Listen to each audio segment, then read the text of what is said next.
Good morning, Roadrunners. Welcome to day 4 of 13 Days of Halloween. Not sure if it's morning when you're watching this, but good morning, good afternoon, good evening, whichever way it is. If you are tuning in while it's evening, brace yourself because we are going to go to another writer, another story, dramatic reading, and I'm going to introduce you to another author that you might be interested in. So yesterday was a little bit of a tangent into the world of makeup and film and even for just Halloween use.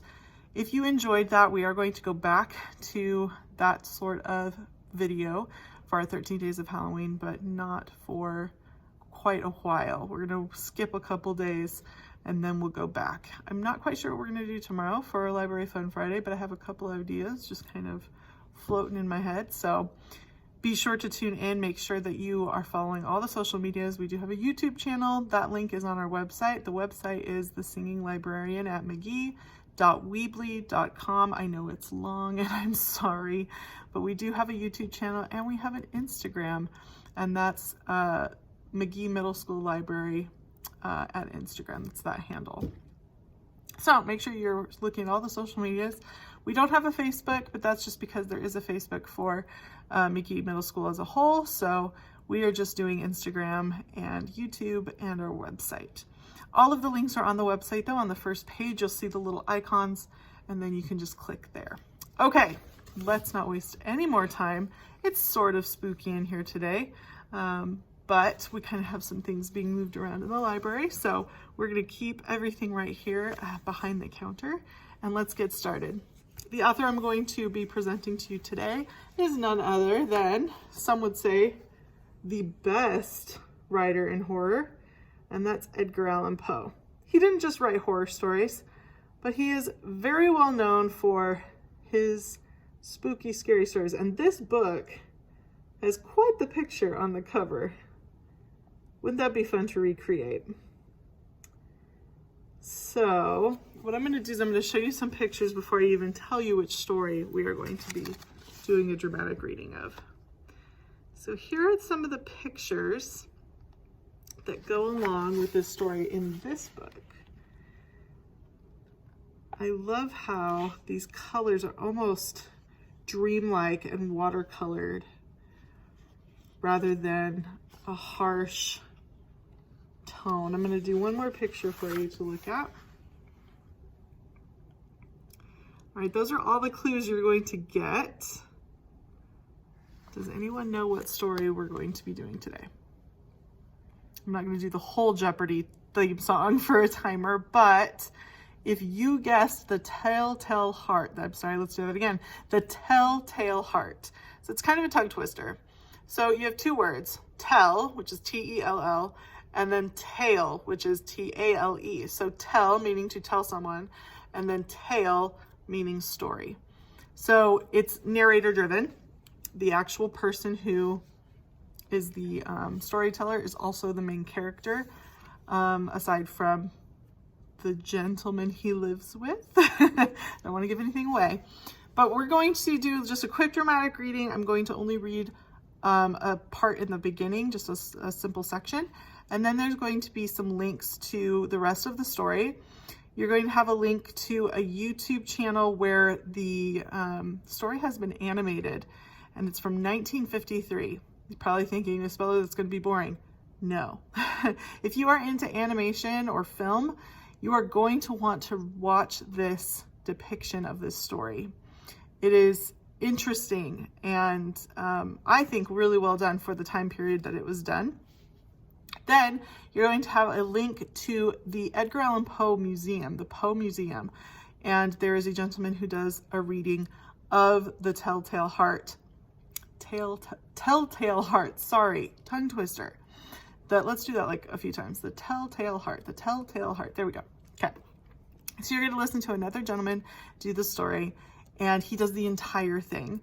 And that's actually part of when you visit the museum, which is in Richmond, Virginia. When you visit the museum, you actually get to hear someone do a story from Edgar Allan Poe.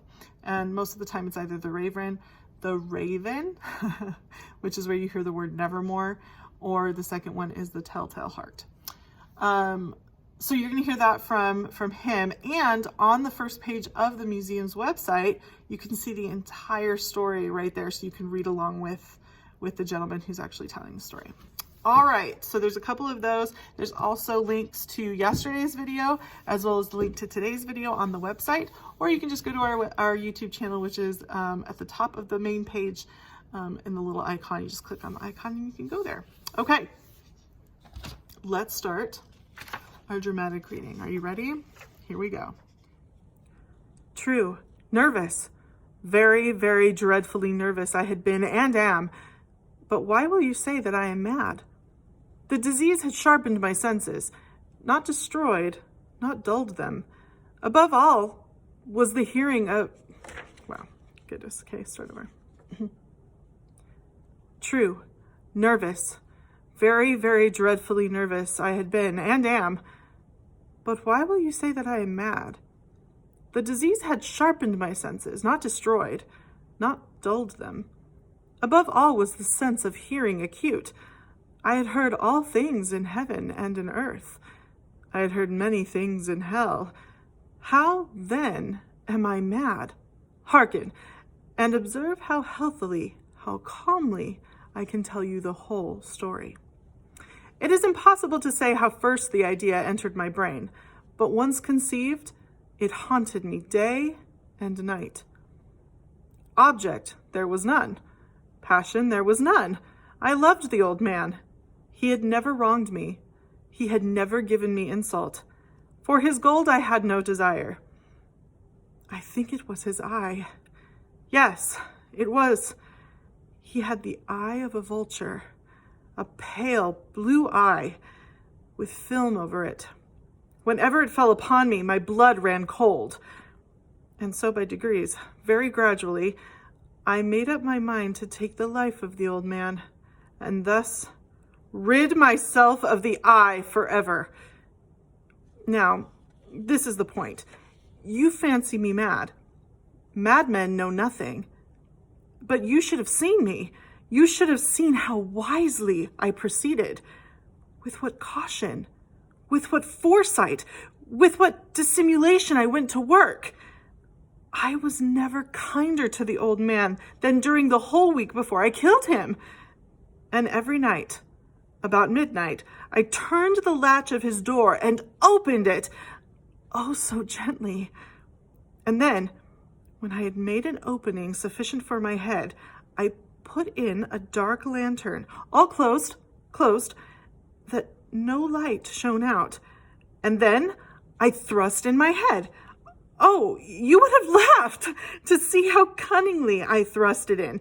I moved in slowly, very, very slowly, so that I might not disturb the old man's sleep. It took me an hour to place my whole head within the opening so far that I could have seen him as he lay upon his bed. Would a madman have been so wise as this? And then,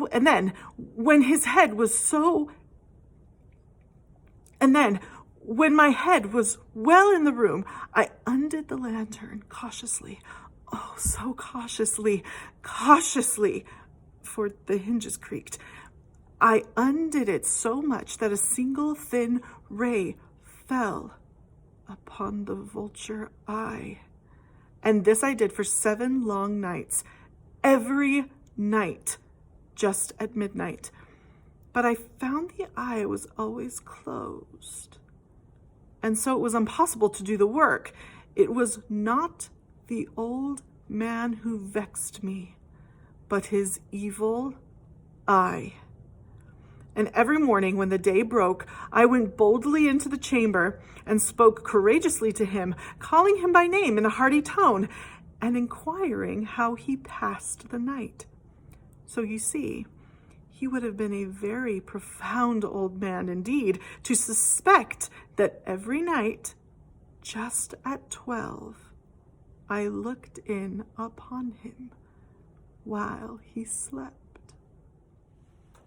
All right, Roadrunners, if you enjoyed that first part of the story, I highly recommend that you visit the links that are on day 4 on the website to either listen to another dramatic reading or to watch a cartoon version. It is animated, a cartoon version with narration on top of it. If you'd like to, that YouTube link is there as well. All right, so Edgar Allan Poe. There is quite the story about Edgar Allan Poe. And here in the library, we have a couple of books. This one right here is in the story collection. So all books that are in the story collection are going to have this orange dot. Now my project, since I'm done with inventory, I know a lot of you are like, finally, Miss Butler, you're finished. We have over 16,000 books. I've said in the past that it's 14,000. We actually have 16,000 books in here. That's not including textbooks. So there's a lot. However, I am going to keep the exact same classification or the same dot, I guess I should say, for the story collection. You're going to see the orange stickers on the spine of the book. So this is the spine of a book. And then you're going to look for SC and then the author's name. So Edgar Allan Poe is the author for all of his stories that are in this book right here. And this is one of the smaller books that we have for Edgar Allan Poe. We have a couple of anthologies that have pretty much all of his stories, including some of the poetry he wrote. And I encourage you to learn a little bit more about Edgar Allan Poe. The story of his life is very interesting. So I'm going to put up a little bit about him, like a fact sheet on our website. I lost it. Our website today. That way you can click on that and learn a little bit more about him. And I encourage you to do a little bit more research if you are into how his stories read or how his poetry reads. And he's a very interesting man, and it's a very interesting life that he led. And yeah, this is one of my favorite stories. I love this story right here, The Telltale Heart. I love The Pit and the Pendulum, and of course, I love The Raven. The Raven is probably the top spot for me. So today, we're not going to do any special facts because I'm going to do a whole thing about facts later in our 13-day countdown. But I do want to share a little bit about what's happening in the library, even though no one's here. So like I said before, I had completed an inventory with my aides last year. So we did a lot of it actually, and my aides were super awesome in helping me finish up kind of the bulk of the inventory. And then once I got back to the library, I finished off what we didn't get to finish. However, I'm now going to be starting to work on genre sections. So that means anything that is horror, anything that is a classic, anything that's comedy, and in individual sections. So you're going to be able to find certain colors for, like, the story collection will be the orange dot. For education is going to be another color, biography, another color, etc. So anytime you come in to ask, Ms. Butler, where can I find horror stories? I can say, well, there's horror over here that has the horror sticker on it, or you can look in this story collection section and there's going to be some horror stories there.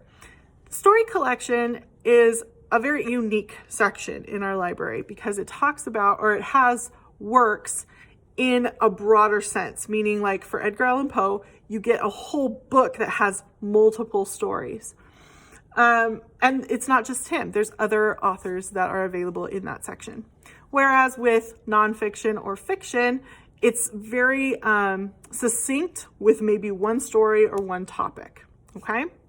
So once you get back to the library, once we're all together, I will be going over how all of that is going to look here in the library. You're not going to see a huge change as far as how it looks, but you will see different color-coded stickers or how stickers that actually have the genre on them.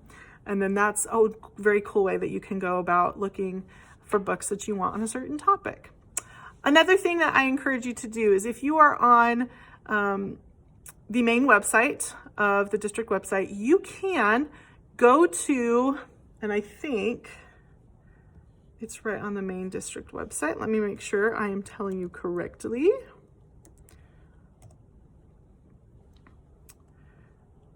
So you can actually search the catalog, and I'm actually going to put the instructions on today's part of the website just because our computers are running slow.